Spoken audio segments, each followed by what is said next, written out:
Well, our next speaker needs no introduction for those of us who are policy geeks at the state or federal level. Andy Rotherham is co-founder and partner at Bellwether Education Partners, a national nonprofit organization working to support educational innovation and improve educational outcomes for underserved students. Mr. Rotherham leads Bellwether's policy analysis and thought leadership work. He's also a contributing editor to U.S. News and World Report and a senior editor at The 74, an education news and analysis publication. In addition, Mr. Rotherham writes the blog eduwonk.com that many of us who are pencil heads read regularly, teaches courses on education at the University of Virginia, and is co-publisher of Education Insider, a federal policy analysis tool developed by Whiteboard Advisors, where he is a senior advisor. We're honored to have Mr. Rotherham with us today to discuss how the national policy climate continues to shape issues of school funding, inclusion, safety, and the rural versus urban distinction. Please join me in welcoming the esteemed Andy Rotherham. Andy. That's too generous. Thank you. Good morning. Good morning. How is everyone? Yeah, cool. All right. It is great to be here. This conference is amazing. Every state should do this. Most don't. Very few do, actually, and it's a credit to Dr. Metcalf that you have a leader like that, someone with this kind of vision to bring people together, to get all these people together like this.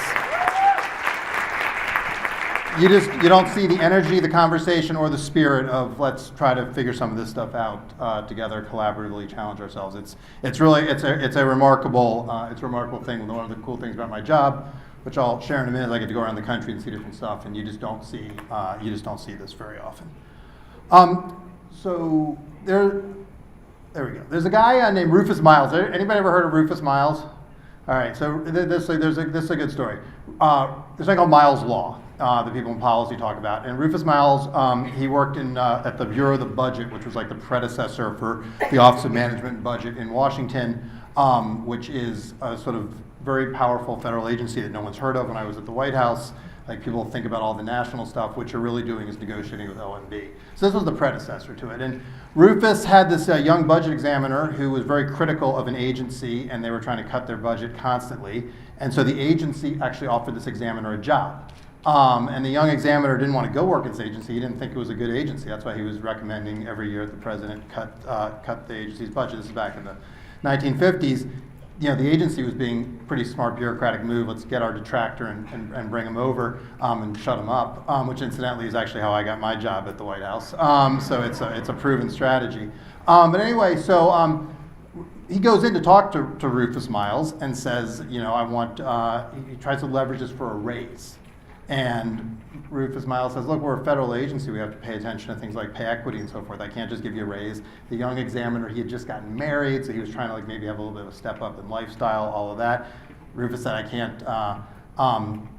just can't do it. And I think the guy thought he was going to be able to just get a raise. He really didn't want to go work at this agency, but he was sort of left with no choice. Ends up going to this agency. And when he left to go there, Rufus Miles said to his colleagues, just wait. Give it 6 months, and that guy is going to be the biggest advocate for that agency that you've ever seen. And he was wrong, because it only took 3 months before suddenly this guy had a whole new view of this agency, was pushing for their funding and so forth. And so Miles's law is always where you stand depends on where you sit. It's been, and this is what happens if you're in the geek world, as Kim said, this quote you've probably heard, it's been attributed to Mark Twain, it's been attributed to Lincoln quite a bit, but it was a Washington bureaucrat. So I want to give you a little bit on where I sit, so you have a little bit of a sense. Bellwether, we're 60 professionals. We work around the country. 4 of us co-founded in 2009. Mary Wells, who ran the Texas Math Science Initiative, and before that was a consultant at Bain. Initial Lozier, who launched the higher ed practice at Korn Ferry, among other things in sort of the search and talent world, and Kim Smith, who was the founder of the New Schools Venture Fund with John Doerr. So kind of bringing together a couple of different things. We're sort of a quirky firm. We don't represent anybody. We're very heterodox. We have people in our organization. You pick an education issue and I can find someone on opposite sides of it, often like diametrically opposite sides. We've got huge charter school partisans. We've got people who are highly skeptical of charter schools. Every teacher reform imaginable, we got people on both sides of it. We cultivate that kind of a climate. I also work at Whiteboard Advisors, as Kim mentioned, which is more of sort of a tech innovation oriented firm. I share that just by way of like, that's sort of my perspective, things I bring to it. I get to live at kind of an interesting intersection of things. We do a lot of research. We built a game called Rigged, if you're interested in what happens to adjudicated, system-involved kids. It's a video game to help people understand the choices these kids have to make. So we do things like that, a lot of research. I'm involved at UVA. I'm actually on the board of the Curry School of Education, so I bring greetings from another education school, and as Kim said, I teach at UVA. So we have a foot in that world. We have a foot in the media world. I work on K-12 stuff at US News, so if you have a bone to pick with the rankings, I'll be happy to give you somebody's email address, but I'm not your Huckleberry. We do the high school rankings though, and some other stuff there. And the 74, which is an online education media property founded by Romy Drucker and Campbell Brown. At Bellwether, we work with a range of clients, so school districts, states. I'm a former state board member myself, foundations. Achievement Network, some of you may know, they work hands-on with teachers to help them use assessment data to actually improve instruction rather than just have it be stuff that passes through. School of One, Teach to One is a middle school mathematics initiative for middle school that empowers teachers with real personalized instruction. The National Math Science Initiative, things like that. So that's my perspective, and I just feel like that's important to share so people kind of know where it is I'm coming from. So what do we want to do today for the next 90 minutes or so till about 11:30? I'm going to walk you through a slide loop on some data. You will notice that I didn't have up here a Nevada slide, and I didn't want to have like a no Nevada slide because I didn't want you to think like I'm against Nevada. But I'm not a Nevada expert. I don't come to you as an expert on Nevada education. I'm not here to tell you what you should do or not do. I suspect many of you have forgotten more about Nevada education since you woke up this morning than I know. My role is I'm a national analyst. We do work around the country, and so my loop is sort of some of the context that's affecting us. I think, I know a little about Nevada. I've been to Elko, so that's something, right?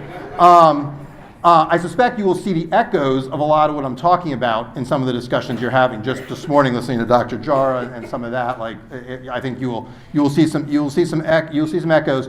But I'm bringing you some context on what's going on. One of the things that I find remarkable, and one of the reasons that Bellwether exists, is when you look at the overall performance of our education system, and that's not just our public education system, our education system writ large, it's remarkable that there is so much certainty and certitude among everybody about what we should do. I look at that and I'm left with many more questions than answers. My goal is to provide some context for you there. Some of this data will probably bum you out, I would assume, and when you see it, you'll understand, unless you're a sociopath, it will probably bum you out. But it's important context, and I actually think it's why we come to work. These are everybody in this room. If you believe in education, you believe in its power to change lives, to give people purpose, to transform individuals and our society. And so this data, rather than depressing you, it's the challenge of our era, and I think it's the challenge that we can do a lot more as a community to help solve. Then Kim and I are going to have a conversation and Q&A. I'm a huge believer in Q&A. I really respected Dr. Jara for doing that. I like nothing less than when I'm at a conference, somebody comes up, dumps some provocative stuff on you, and then like runs for the exit. So we'll have some Q&A, and I hopefully a chance to learn a little bit from each other. So that's the plan. I'm going to talk about 5 trends, as I said. And the first one is the suburban-rural divide in our country. We just had an election. Elections are great pulse checks on sort of where things are, so I'm going to talk about it a little bit through a political frame. What this shows, and I'm happy to share these slides, and Sheila and Kim have them as well. So you don't need to worry if like your eyes, and as I get older, my eyes too. You can get the point estimates. Basically, here's the takeaway. This was 2012 to 2016, the presidential years. The change in vote change, blue and red, and what you saw is some suburban communities getting much more blue and rural communities getting much more red.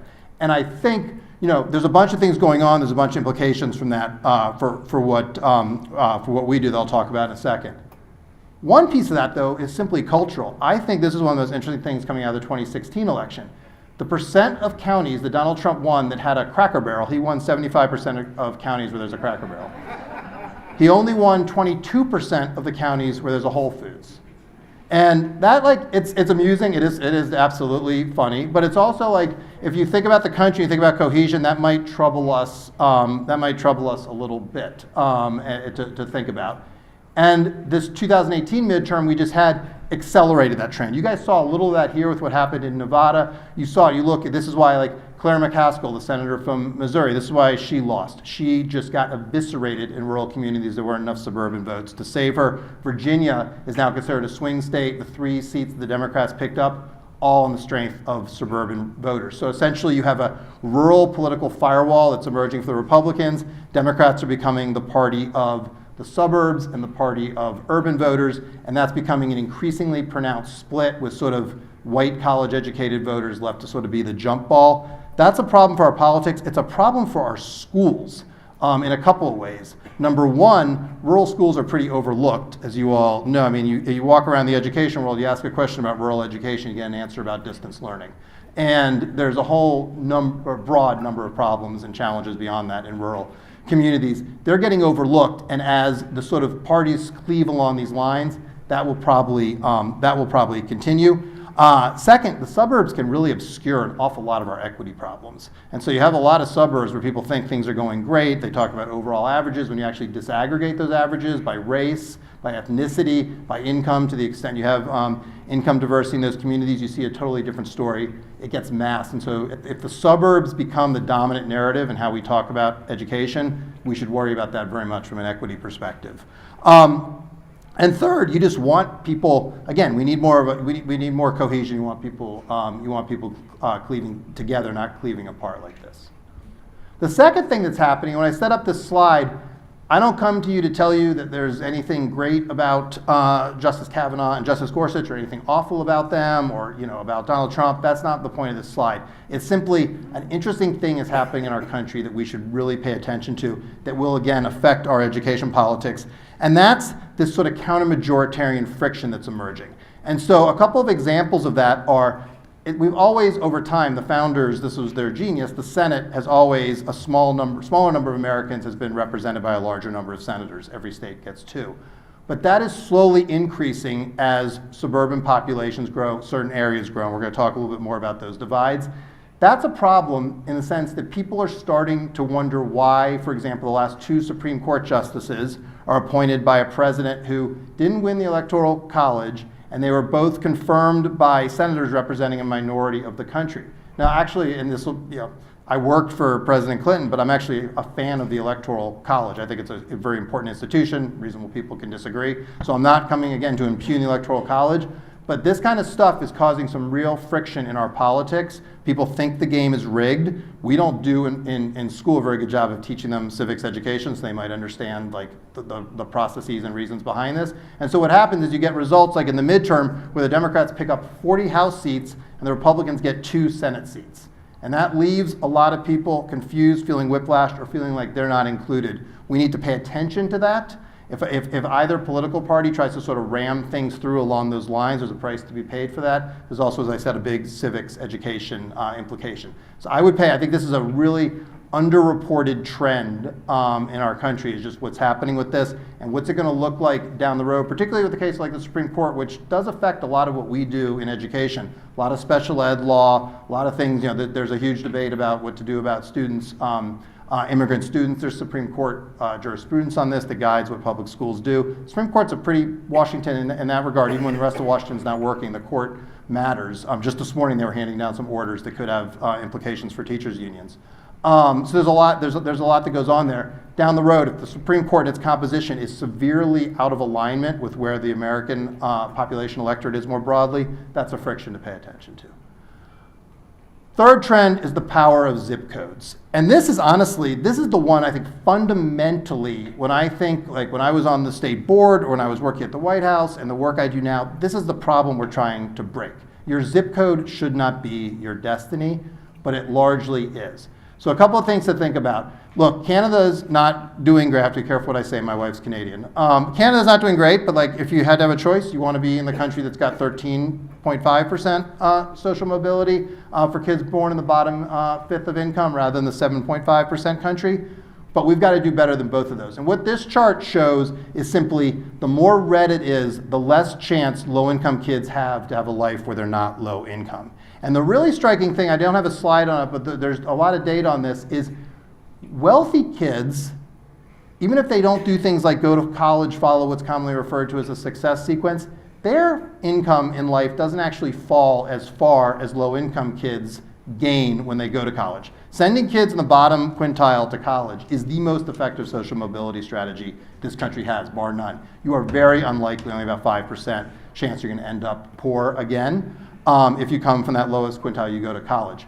You actually don't fall nearly as far as those kids rise if you're rich. That's all about sort of social capital, demographics, structural inequality, all of those things plays out in this data. This should, though, frighten us. Our job is to simply break this. Our job is to make this map be random and by chance, because life is about randomness and chance, not have regions of the country, parts of the country systemically disadvantaged like this, where kids just don't have a chance to climb out. This chart is basically, we talk about the American dream, we talk about sort of the Horatio Alger story, the myth, education. This chart is the one that should challenge us on that in terms of what we are doing now. Some of the issues that create this have already come up, inequitable state funding systems, lack of choice, a whole bunch of things we can talk about, but this is the challenge of our time. And so what's happening is the middle of the country is essentially getting hollowed out. So this chart here shows overdose deaths, and most of those are various kinds of opioids, fentanyl, in 2017 by state and then by county. And when you see the county maps, and you can see where you guys are on this, substantial increase. A couple of things are happening, and I'll just use Ohio as an example. It's not actually the state that's even the most impacted, but it's a large state. It's such a compelling story. About 13 deaths a day in Ohio from opioid overdoses. That's up from about 10 a day in 2015. I mean, what this means, to put this in human terms, is there are counties in Ohio where they've had to bring in refrigerator trucks because they just simply don't have room at the morgue because they're just not prepared for this kind of mortality. This affects us in our work. We talk about education in the language of income. I do this. I'm not here to be like, you shouldn't do this. I do this. It's natural. You say, you should go to, I think I've probably already done it this morning, going to college improves your likelihood of better returns to education, better returns for income the more education you get. That's how we talk about it. It's the grammar. But that's really, I don't think, why in this room we do this work. It's not just to help people have a better income. It's to help them have a life of choices and purpose. And money is one way that you have more choices, but money doesn't give you purpose. So these other things. What this map, I think, shows in this trend is people who don't have purpose. And so far, our elite policymakers, the answer has been basically, should we have universal basic income, and should we legalize weed so we have more tax revenue, rather than what do you actually do to sort of create purpose, create economic opportunity, and so forth. And people think the economy in these places is crashing because of opioids. I would argue it may actually be exactly the other way around. People are self-medicating their way through life because of the circumstances that they find themselves in. The work we do, we have a role. We have a role in that. This chart shows what's happened with suicides at the same time. An increase in suicides over time is something that's happening that for a country like ours should really strike us. The last couple of years, average life expectancy in the United States is actually trending down, which hasn't happened since World War I and the Spanish flu. There's just been, even through the Depression, it's been steady, or longevity has increased. It's actually trending down a little bit. And the two main factors are what's happening, the incredible effect of overdose deaths around the country and the increase in suicide. And suicide, again, there's lots of reasons, there's lots of causes, it's a mental health issue, but it's hard to see how sort of the desperation, the loneliness, the alienation, the lack of purpose that a lot of people feel is contributing to that. Education, we're not going to solve that, but I think education, it gives people a sense of purpose. It gives them some ways to combat this. And then the last one on this hollowing out trend is the distribution of bachelor's degrees. And again, you're seeing on every one of these slides, it's kind of hard to miss. You got a pretty good pattern for the coasts and a pretty bad pattern for most of the middle of the country with some exceptions. And here you get some college towns This is such a transient place. I'm sure a lot of you from elsewhere, you can probably spot your college town on this map. But in general, the distribution of bachelor's degrees.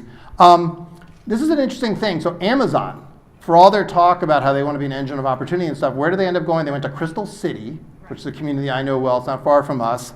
Very affluent community, so the rich are getting richer. And Long Island, also a pretty affluent community. They went there after this huge national sweepstakes where every community in the country gave Amazon invaluable demographic data, which they were certainly very happy to get, about everything going on in their community, which if you're a marketer like Amazon, that was like a gold mine, everyone handing over, all these guys handing over their data. They ended up going to two places where there's a lot of bachelor's degrees. That's a problem. And it's a problem because it's not as if college opportunity is equally distributed right now. In fact, here's a statistic that I just find stunning. And look, teaching at UVA, I see this. So again, I'm certainly not here to wag my finger. At 38 American colleges and universities in 2013, there were more students from the top 1% of family income than from the bottom 60. And there were more students from the top 0.1% than there were from the bottom 20. I mean, that is structural inequality in a nutshell, and that is essentially, not to be glib about it, that is someone's, somewhat mediocre nephew getting into a great school at the expense of a really talented kid from a disadvantaged background who might thrive at that school. That we've got to break up.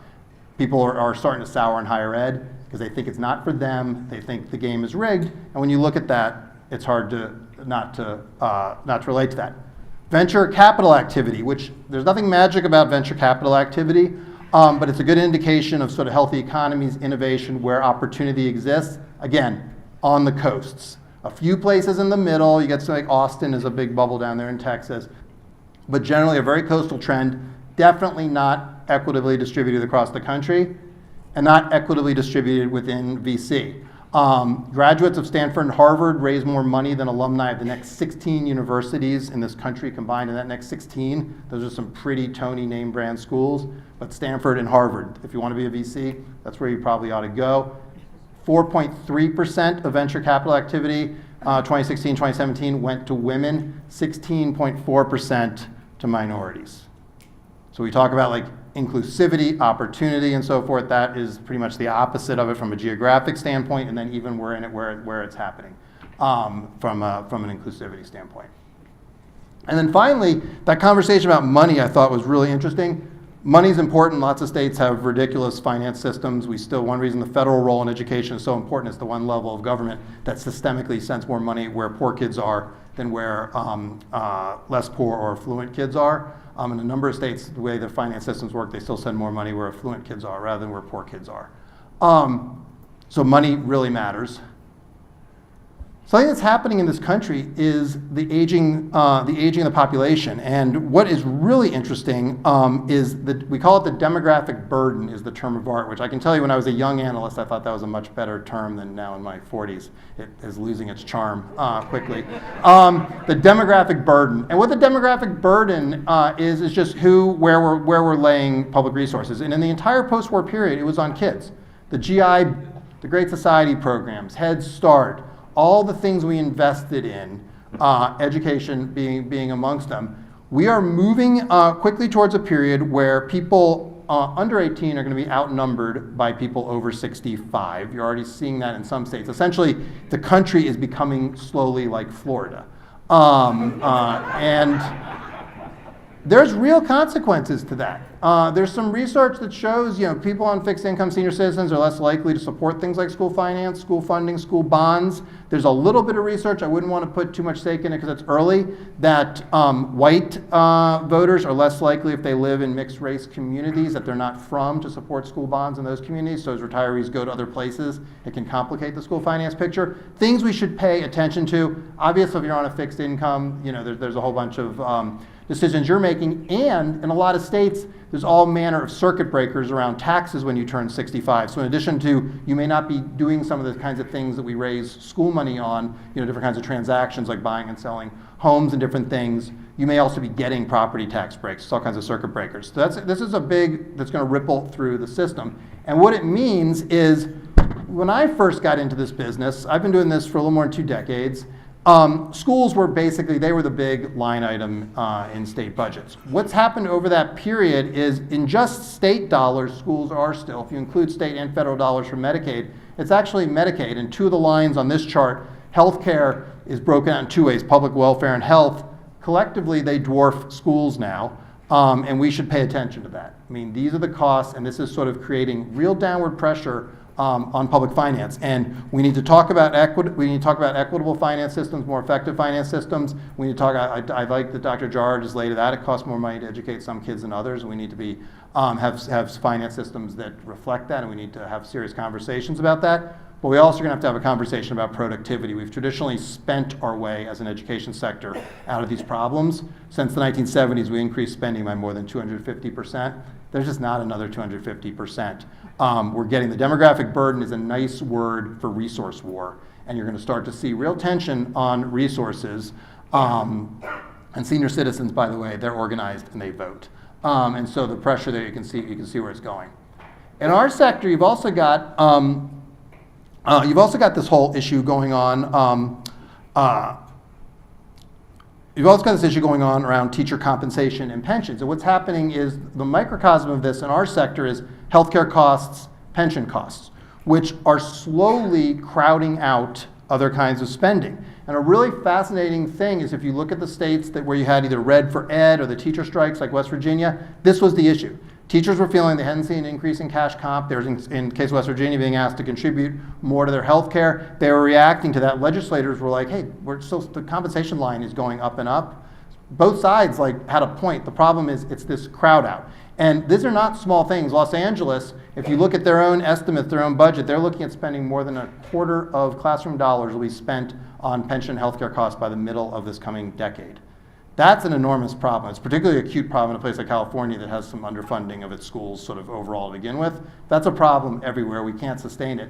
And what's happening is, we increased from 2000, most recent data we can get up to 2014, we increased healthcare and retirement spending 22%, but that was only compared to a 1.6% increase in K-12 spending during that time. So what happened is the share of spending nationally on benefits jumped from 16% to more than 19% during that period. That is crowd out. That is billions of dollars less, and obviously in some states that's much more of an acute problem than in others, depending how they do their pensions.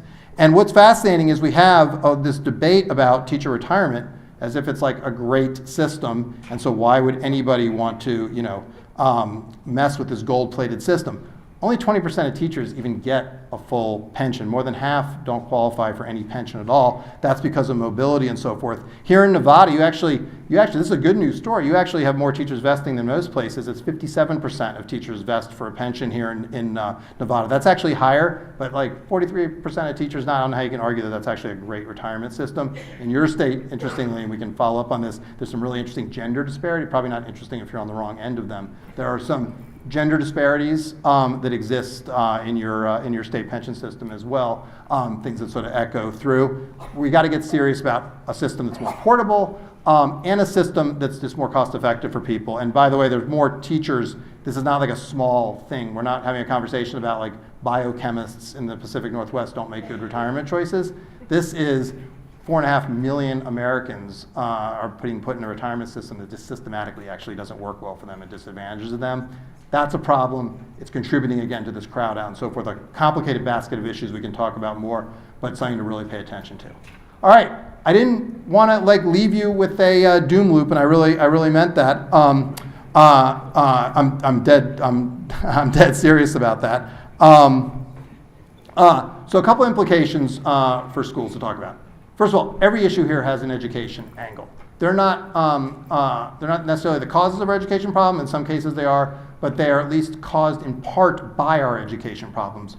We should own that. For this profession, I think, to move forward in a robust way in American life, we should own that we are the people. We can't solve this by ourselves. A number of the things I showed are out of the scope, but we can help. We're an integral part. There's a conversation. We can do a lot more. Second, we need dramatic, not incremental change. I mean, those statistics on, so for example, college going, I didn't get into it, 9% of low-income Americans get a bachelor's degree by the time they're 24. That's compared to over 50% overall and over 80% for affluent Americans. We've simply got to do better. But there are so many compelling examples out there of really good, successful examples. Teach for America's here. When I got into this business, I was told by the wise people who knew what was up that we could expect Teach for America to maybe have 500 teachers. That was about as big as it was going to get. It was about kind of a boutique thing, and so not to pay too much attention to it. It was a sideshow, they said. Like Teach for America Corps has been up over 5,000. There are tens of thousands of Teach for America alumni all over the country. They're leading all kinds of ventures. They're school superintendents. They're doing all sorts of stuff. I was also told, KIPP, why do you even care what KIPP's doing? Those guys in Houston, they'll probably have 15 schools. We know this. We've been doing this for a long time. KIPP's going to have maybe 15 schools. That's a sideshow. They have 200. Curriculum, where they can make, people are paying much more attention to curriculum. The comment earlier from Dr. Jar that he doesn't want his teachers on teachers pay teachers. That's great. We are finally actually focusing as a field on what happens inside schools. Standards are so much better than they were 10 years ago across the board. Whatever you think of Common Core and whether states should have adopted it or not, just there's been a focus on standards and then the curriculum and the support for teachers. So a lot of success there. There's compelling examples across the country of really powerful things, whether it's charter schools in Boston that literally give kids the equivalent of 180 extra days of school every single year. So that's the best extended learning time program in the country. Or whether it's school districts like Washington, D.C. that were like a punchline to a joke for years and have now had systemic improvement over time. And the systems there are being transformed through courageous leadership, really good work in the classroom. So there's tons of compelling examples. And so this is not a doom loop. We just need to get this at scale. And so it's not just isolated examples. We have to pay attention to this increasing pressure on school finance. We do need to have a conversation about productivity and how we increase productivity in schools. We cannot spend our way out of this. That's a hard conversation, but it's an important conversation. And then finally, and I think this is really important, as I said, I bring greetings from UVA. Colleges of education have got to step up and play a role to lead the field here. That's why I was so excited about this conference over the years. I was so glad I could be here with you this year. There's this war in education. I hear all these people, I go to dinner parties and everybody's like, we should abolish colleges of education, right? And I'm like would you are you calling for abolishing medical schools because healthcare is a mess? Successful, and healthcare is a really good example because you have roots in academia, plenty of non-academic and various kinds of institutes and institutions doing good work, range of practitioners all over the place doing different kinds of things. We need to be in the same place. That's not to say there's not a lot of work to do. There is a lot of work to do at a lot of colleges of education. Most of them, unfortunately, are not led by people like Dean Metcalf. But we have to, there's a role for them to be played. And then the other side wants to argue that we shouldn't change them, and the schools of education still basically look the way they looked, particularly when you get down under the name brand schools. They look the way they looked 30 years ago. That's a problem too. But this is like a lot of these things. I don't either of these warring camps, and there's plenty of ink, or I guess now you say pixels, being spilled in that debate. I can't find a home in either of those camps. There's a lot of issues like that. But colleges of education need to do the kinds of things you guys are doing here. Get together, talk about this, play a role to lead the field forward. Have these hard conversations, which I know it's not popular to say in our era, but reasonable people can actually disagree about a lot of this stuff, and bring people together to disagree without being disagreeable in respectful ways, learn from each other. And I think there's just an enormous role there. And there's some organizations like Deans for Impact and so forth that are trying, but that strikes me as an area where there's just a lot more work to be done, and a lot of opportunity for schools that want to step up, lead, not just within their states, but even regionally and so forth going forward. So with that, I'm going to we're going to have a conversation, I know, and then I'm really looking forward to questions. And again, thank you so much for having me. It's really been a pleasure to be with you this morning already. I'll say it's been a pleasure now before the questions, right? Sure, where do you want me? Whichever one you're most comfortable in. Either one. I just realized I'm still late, though. Actually, it feels to me as if this would be even a lot more fun if we had a beer. Yeah, well, as we're having this conversation. And it's long overdue for one in Vegas, right? Absolutely. Well, let me. Of course, there are several things I want to ask you about.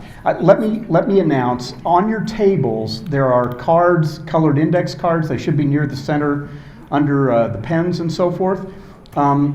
Because we anticipated a lot of questions. If you have a question, if you'll put it on one of those cards. and let one of our folks know. We'll pick it up. They'll send it up to me so we make sure we get it asked. We also have mics available, but our goal was to try to get through as many questions as we can. So please, I guess the advantage of being sort of one of the folks who organized this conference is I get to ask my questions first, but I want to make sure we leave time for you to ask yours. So first of all, it is Nevada. Sorry. That's okay. I know that because I was forcefully corrected when I first got here. That's the bad combination of Massachusetts to Virginia parenting. So I talk wrong multiple ways, so thank you. So I want to start with the last point that you made, because obviously it's sort of near and dear to me. But when you say colleges of education need to lead change, what might that look like, Andy? Well, for starters, and I'm not just saying this from here, it looks like things like this. I mean, generally, colleges of education tend to be fairly inward-looking to the extent they look outward. It's to fight off various reform efforts and so forth. They don't necessarily have really deep roots. They push teachers through. They don't, like, here's an example, like, for all the talk about a teacher shortage, we actually have a surplus of teachers in this country. We have shortages in certain areas, geographic areas, subject areas like languages and science and special education. But nationally, this country produces more teachers than there actually are jobs every year. It's why you have a lot of teachers in states, a lot of like early ed majors, for instance, like waiting tables. And so the College of Education can do more to really think about the environment they're operating in, lead, not just conferences like this, but like what's their role. You and I have had conversations about, okay, here are the hiring needs, even just in Clark County, here's what it looks like, here's how many teachers we produce, here are the recruiting needs, what can we do? I think it's those kinds of conversations is the first thing. Second, there is just an enormous gap in this country between education, research, and practice. It is a place, I would argue, you see it is greater than other fields. Again, I wouldn't romanticize education. There's certainly some gaps there, and doctors keep up on things to different degrees and so forth, but it is incredibly pronounced in education on just a range of issues where there's pretty solid research, it's reasonably settled, and there's a gap. That gap, by the way, runs both ways. So, for example, reading instruction and some of the literature there hasn't penetrated a lot of ed schools, and we give teachers training in reading that's counterproductive. But it also runs the other way. There's a lot of stuff we're learning and so forth. A lot of it's complicated, like school choice. People like, does it work? Well, it's complicated. There's a lot of evidence there, different ways. You got to ask the question in more specific ways.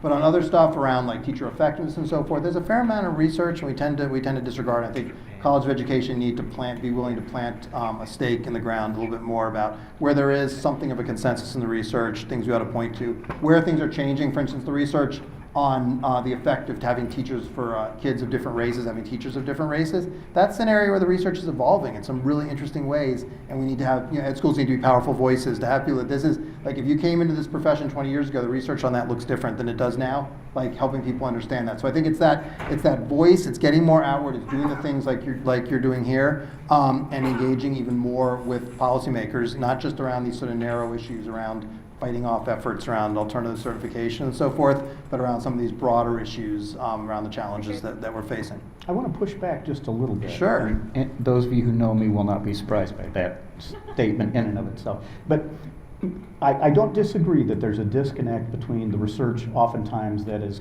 conducted, as Mark Tucker would say, largely by universities, and the kinds of things that get implemented in classrooms. And there's absolutely no question that colleges of education have some responsibility for not making sure that it's translated into interventions in ways that will work in classrooms. And we could talk about why that is. I think there's some innate problems with the distinction in role of public schools and universities that make some of that translation difficult. But I also think, Andy, I would say the other part of the problem is we are so anxious to implement, I believe the phrase was dramatic change or radical change that you put on your slide. We're so anxious to change things that we often adopt ideas and implement them, even mandate that they be implemented, because we believe they're going to be better, but without sufficient evidence that the way we're going to do it actually works. How would you respond to that? I wouldn't disagree. It's probably an and. I guess I have two thoughts. One is, I think you're right, and it's in part because there's Let's just stop there. there's a political hunger, an appetite for change.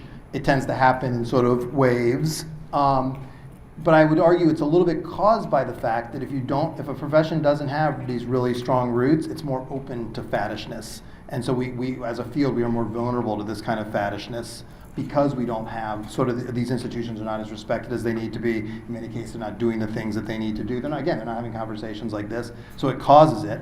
And then I think the second thing is just the way we do R&D. First of all, we underinvest in it completely. If you look at the spending on R&D in the education sector relative to other sectors, it's crazy.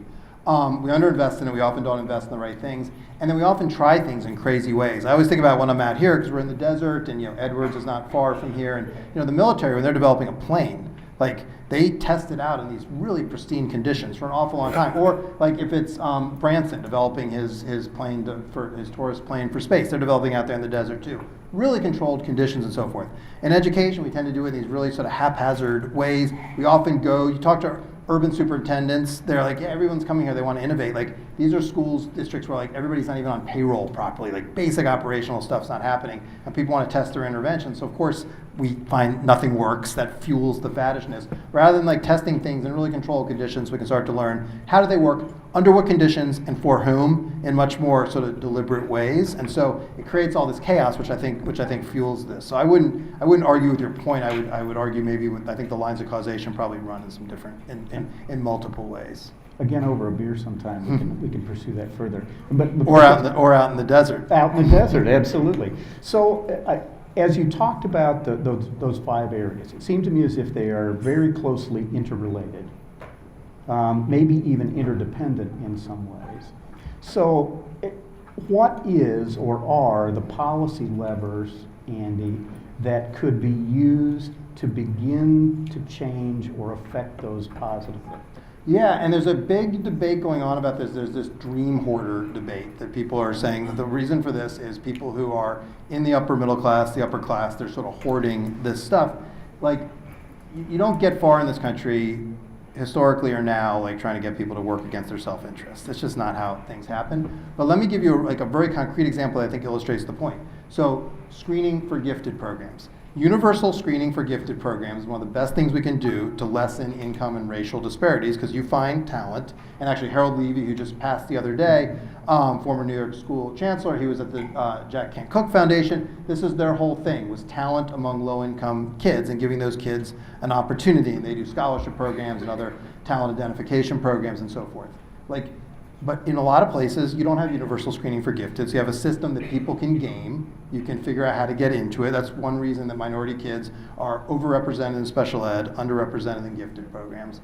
So the example of that is, the policy lever is, if you are truly a dream hoarder and you are trying to hold back and keep what's yours, you are going to be against universal screening in your community, and people are, and you are going to fight against that. If you're somebody who says, this structural inequality is going to rip this country apart, we're going to start to look like what we would consider a developing country, very class stratified, you say, we should have universal screening, even if that means it might change what the competitive picture looks like a little bit for my kid. You're not pulling the ladder up behind you, you're helping other people. That's like one example. So I think a lot of these policy levers, this country there are a lot of winners, right? You don't have to go too far west to here to there's just like a whole part of a state just full of them. And we need to figure out, what do you do in these other parts of the country? How do we invest there? What kind of economic development? What kind of can we do on schools? What kind of accountability and so forth do we need for schools? And we just frankly had an education law where the sort of very vocal, affluent suburbs hate all these accountability mechanisms. They don't talk about accountability like Dr. Jara just did. And they succeeded in basically pushing back on some fairly substantial federal civil rights protections. That's a problem for us as a sector. That's why I said the suburban-rural divide. So it's how do you find, what are the levers? It doesn't mean we go in, it's not that suburban school districts are like the problem, but make sure that we've got measures that help these other kinds of communities get up the ladder, deal with these things like school finance, which is a place where this is really an acute tension. It's those sorts of things. So it's finance, it's opportunity, and then it's all these economic issues that surround this. And there's no coincidence this hollowing out of the middle of the country has happened with the hollowing out of the economy. Automation, I mean, we talk about trade and we talk about offshoring, and these are issues to discuss. Automation is having an enormous effect as well, this sort of hollowing out that's happening. We have to find out, how do you give people, and my personal bias here is I want to see an American agenda that's protectionist in terms of giving people the ability to be able to have jobs that are going to be here throughout the course of their career and their life, and is protectionist in that regard rather than protectionist through various trade policies. But we're not doing that. We're sort of writing these communities off, literally in some cases writing these communities off the way people think about them and talk about them. And those are places we need to be going, and we need to be investing. So and I've got some questions that I want to make sure I get to, but with the political divide that you mentioned, can enough political momentum be built to support those kinds of changes? Ask me November 9th, 2020. I don't know. Both parties are redefining themselves. Something that should worry the education community is both parties are rapidly redefining themselves, having something of a civil war. And except for on the Democratic side, a little bit about this free college debate, education's like a no-show in the entire conversation. Like that should worry us as a community. I don't know. If the trend continues and the Democrats continue to push towards this leftist progressive agenda, which is a much more appealing agenda in sort of urban communities and sort of among certain stripes of suburban voters, and Republicans continue to make their firewall out of rural voters, I'm not optimistic to the extent you find leaders in either party. And actually, I thought your former governor, who I had the chance to interact with a few things at NGA, was like somebody who thought outside these boxes, and to the extent we can get some political leaders who are able to sort of think across some of these lines and build coalitions, that's then I'm hopeful. A really interesting thing happened in Florida this last election. The Republicans won the statewide races, so they won the governor's race and they won the a U.S. Senate seat that was open. And so you had a reasonably heavy Republican vote, obviously, for them to win. At the same time, by a substantial margin, a measure to restore voting rights for felons passed, right? And this is not, if you listen to the national, you listen to these are where the divides are, that's not the outcome you would have expected. There's opportunities there to build coalitions. People are thinking about these issues. There's an appetite. What there are not is political leaders who are willing to, it's increasingly, both parties are increasingly playing to their base. If that gets worse between now and 2020, we should watch out. If you find some leaders who can sort of transcend that, then that will be, that'll be a very hopeful sign. So it seems to me, if I knew exactly how that was going to happen, obviously I'd be spending more time in your town over on the Strip. I don't know how that's going to. I don't have that sort of prognostication. Actually, we like people who don't. Really.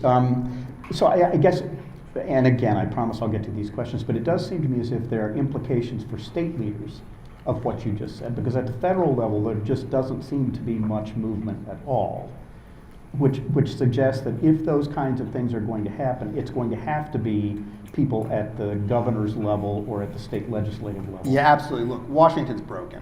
Okay, it is right now. It is just fundamentally locked up, and it's the Trump administration, depending on what happens with the economy, the Mueller report, who knows what direction that's going to go. But they may get one bipartisan thing done next year because that'd be in everybody's interest. But things are basically locked up.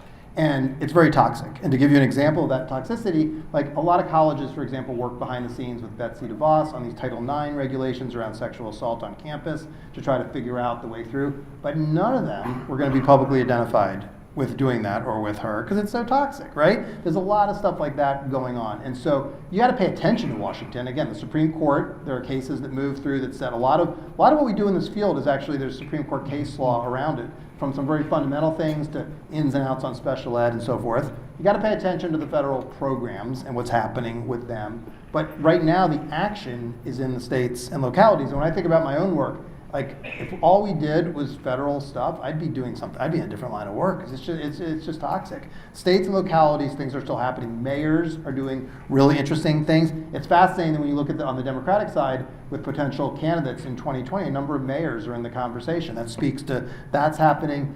States, governors are still doing interesting things. Both Republican governors and Democratic governors are doing interesting stuff around the country. That's, I think, more, if I was looking for like, how do I want to get things done, I'd be looking at that state or even that large city as sort of the venue to do that. Be ready. I'd be thinking about what could we do with a healthier, if we get back to a healthier policymaking climate in Washington where things are happening, what are some of the things we could do? Some of the levers that we sort of alluded to a little bit earlier, but just in terms of how I was going to spend my time the next couple of years, I think states are where there's going to be an awful lot of action. And localities, and I just wouldn't look. Washington's like a reality. Literally, I don't mean this like in light of the current president, but it's like a reality TV show, just in every way, and nothing's getting done. And I think there's plenty of blame to go around for that. And this was a problem before Donald Trump came to town, so I think I would personally argue he hasn't helped matters, but I think it's lazy to lay it all on his feet too. This was a problem that preceded him. Washington hasn't worked well for quite some time.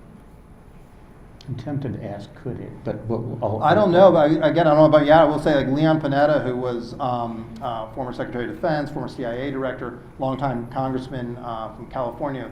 First job I ever got, like real proper job where you had to like put on a necktie, was working for him, and he thinks this is the number one security threat facing the country. We focus outward. We look at all these global threats, which are real. He thinks our inability to have a really well-functioning government is actually the biggest threat, and he was saying that precedes the 2016 election. It's just our inability to get things done. Right now. Yeah, it's a challenge, but again, there's so much exciting stuff happening at the state and local level. Like, there's plenty of work to do. Like, we are constantly turning away stuff, and I think that's a great sign. There's just so much energy, and there's so many school districts that are trying to do interesting things, different ventures. Like, it's a bummer for sure, but like, there's so much other stuff happening that really is making a difference in people's lives and places you can roll up your sleeves. I know there's a lot of examples of that right here in your state. Okay, great. Well, let me get to some of these questions. In an era of increased strain on public resources, what should education leaders, like those in this room, do to advocate for an expanded school safety net? It's a great question. Yeah, is that a social safety net, you think? Like a safety net, like services wrapped around kids, or Yeah. What do you? Since it's not my question, I'm going to guess. Anybody want, whoever wrote the question, want us? I would guess it probably includes that. What can we do to make sure that schools can do the things that they're capable of to help those kids? Yeah, when you said school safety, I mean, that's obviously a whole basket of issues, and something, unfortunately, in this town you guys are particularly attuned to, a whole set of issues there. But the sort of the broader safety net, I think it's two things. Number one, we need to make the case that schools can make a real difference here. I do worry this field becomes, earlier there was a question about what do we do to attract teachers. I'm always struck when I listen to how people in this field talk about teaching. Like, we're the worst advocates. Everybody poor mouth the job constantly, right? It's a fantastic job. You get to be with kids. You know, I teach right now just because I thoroughly enjoy it, right? And I miss when I actually got to work with adolescents. And we talk about it in like and then we talk about schools, and we talk to policymakers frequently about everything we can't do and all these other things and so forth, rather than here are the things we can do. So the first thing, if you want people to invest in you, you have to show up and say why you're a good investment. You have to have evidence, and you have to show that. I really think we're the only field that like often does go into state capitals and ask for investment based on all the stuff we can't do and all the problems, rather than, so we have to have a compelling case that schools actually can make a difference. Everybody in this room knows schools can make a difference. I mean, that's like a very basic thing. Different kinds of schools have different impacts on similar kids. We know schools matter. If you don't believe schools matter, you're just in the wrong line of work, right? And yet we don't talk about that with that kind of efficacy and that kind of confidence. That's the first thing. The second thing is, how do you embed this stuff? And schools can't do it alone, so how do you think about these issues? And the community schools, these conversations, it can become schools end up doing a whole bunch of things not well, but how do you partner? What are the kinds of things to actually, and like, the Harlem Children's Zone is the quintessential example that everybody goes back to, but people go back to it because it works, and there's some powerful stuff that came out of that. How do you around this idea of powerful schools, not in lieu of it. How do you build those sorts of infrastructures? And then third, just make sure people understand. And this is, I mentioned that game we did, Rigged, earlier. I do think, and I used to discount this, and it's something I've really changed my mind. I don't think people fully appreciate what's going on for a lot of families and what it's like, and then particularly for poor families, and sort of the chaos and the stress. And that this rigged game we did is about how kids can actually be making the right choices when they're inside systems that don't work well together. They can be doing the things they're supposed to do, and it's actually still technically the wrong choice, and they get in trouble. Like, these agencies don't talk to each other, so literally a kid can miss a meeting with a probation officer because they're supposed to be doing something with the school's not talking, so the kid's gonna get a penalty one place or the other. Like, so the systems don't work, just a real high degree of chaos going on. And I think we need to do more to help people and policymakers understand that, and what are the things we can put in place. The system is very fragmented right now in terms of how kids move through it and so forth, and some things like that. I don't think we could do a good enough job explaining that. If you don't explain that, it sounds like, particularly to upper middle class people, it sounds like a solution in search of a problem, because it's just not. And so the reason we made that game is so people can actually kind of experience. We designed the game. We hired a game company. I don't know anything about making games.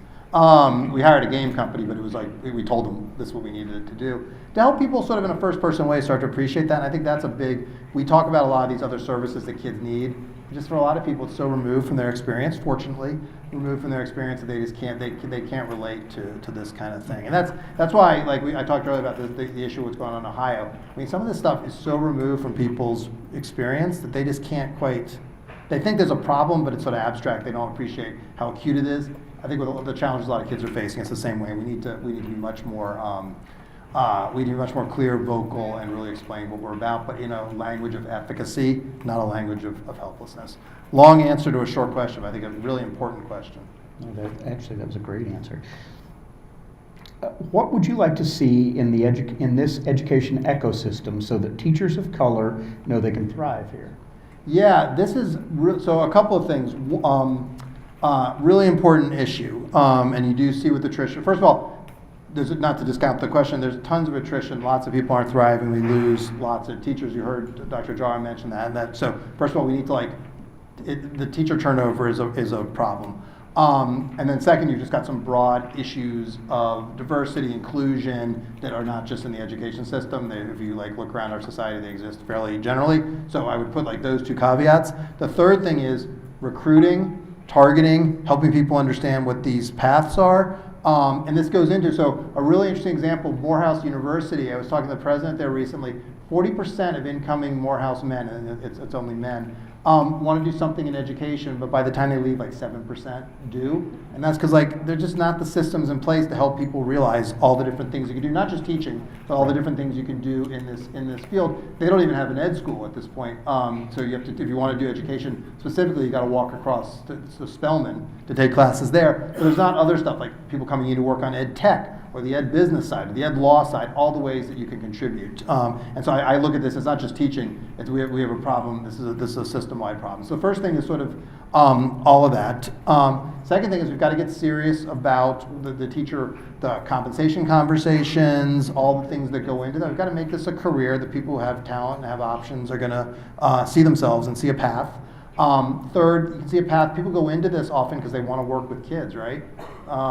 And most of those paths actually take you away from kids, and we need to be doing more to address that. And then fourth, very basically, we got to collect data on this. It is stunning how many states, and again, I'm not here to wag my finger, Virginia is one of them. When I was on the state board, we didn't collect data on teacher diversity. That was a while ago. We still don't collect data on teacher diversity, and so it's awfully hard to solve a problem that you don't bother to diagnose.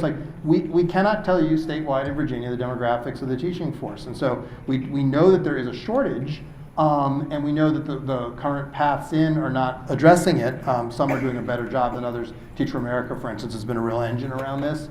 But you can't fundamentally solve a problem you don't diagnose, and a lot of states don't actually even collect this data, so you can't really even know what's going on about this. So one of the things you didn't mention in your answer is something that Mark Tucker wrote about quite a bit the past couple of weeks. He's been writing a lot the last few Well, weeks. he's finishing up, right? He's leaving. I hope not.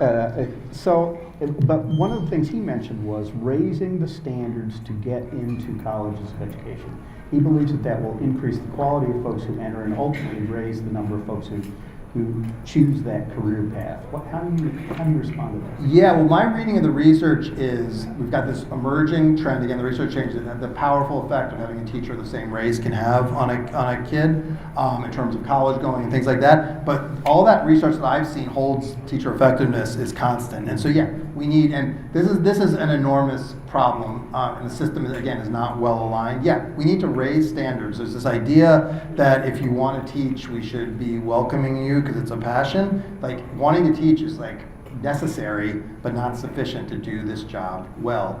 And I think this profession has not done itself any favors with the way we've approached this.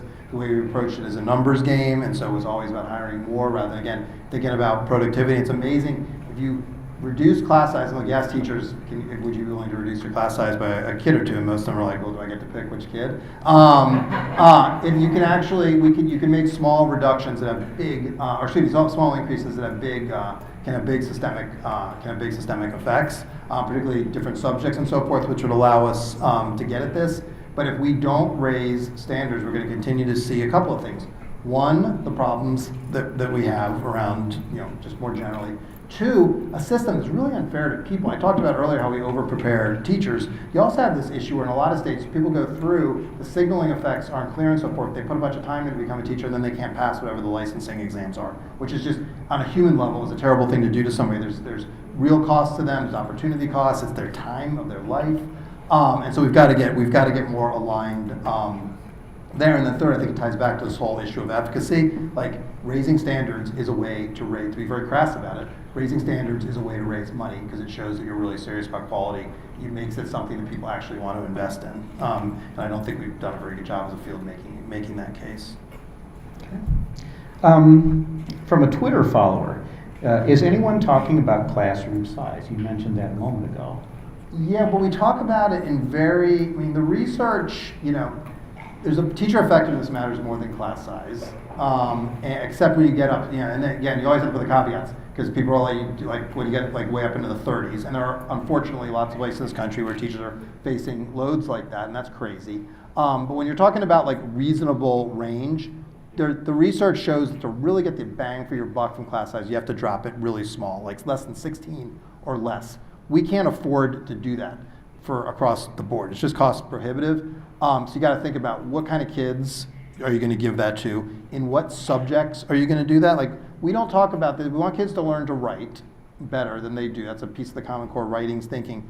But we never have conversations about, okay, how do you make English classes a lot smaller, potentially make math classes a lot larger? I should make sure there's no math teachers, or I should run for the exit. You can actually, there's some evidence math classes can actually be bigger, can be different. You want teachers to teach writing, you either have to, you can't have a teacher seeing and being responsible for 120 to 150 kids a day and teaching writing in any meaningful way. They need to be supported one way or another, or those numbers need to be a lot smaller. Those are the kinds of conversations that we have to be having. And this is not new stuff. Ted Sizer wrote a book about this, 30 years ago. This is not new stuff, but we've sort of resisted it. We've sort of pushed, and so what you've gotten is this class size where we drop class size from 26 to 25 or 28 to 26, which is not nothing, but actually you're not getting. There's other things we could do to get more bang for our buck for kids, and those are the ways we need to be thinking about it. But no, you're not hearing a lot about this, in part because we've been so resource constrained for a while. We're only now sort of getting back to pre-2008 recession levels, and so spending, when you were looking at the kind of massive potential layoffs that we were looking at during the economic downturn, things like this were just, nobody was talking about stuff like this. But I feel like that's the kind of forward-looking, what kind of leadership can you get? That's not the federal government's tried to do class size, we don't do a very good job of it. What kind of local, state and local initiatives could you have to be creative around class size? That's the kind of place there could be some real leadership. Well, I think we have about 2 minutes. Danielle's nodding. So you've got an audience of between 250 and 300 folks representing a variety of perspectives on education. I'll give you a chance to leave us with one parting comment or thought, Andy. Wow. Keep at it. I mean, I really mean that. I think this field needs to be a can-do field, not a can't-do field. And I feel like here, I haven't heard a single comment or question, even where people didn't agree, that weren't coming from a can-do ethos. Like, give us this so we can do this. Help us. And we're gonna disagree. I mean, reasonable people can disagree about, you know, school choice and so forth. There's all kinds of values like bound up and all that. Like, that's fine.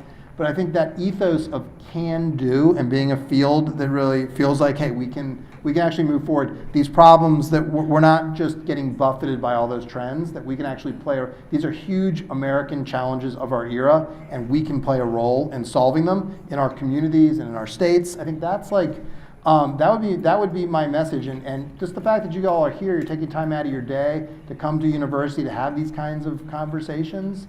I think is a powerful thing. We don't do it enough, and that's like, as a field, that's kind of what we've spent a lot of time the last 20 years. Everybody in their little trenches, sticking their heads up, shooting at each other, and ducking back down. This is the kind of conversation that as a sector we need to be having more of. So my message would simply be like in three words: keep it up. Fantastic, Andy. It's always a pleasure. Thank you so much. Thank you for having me.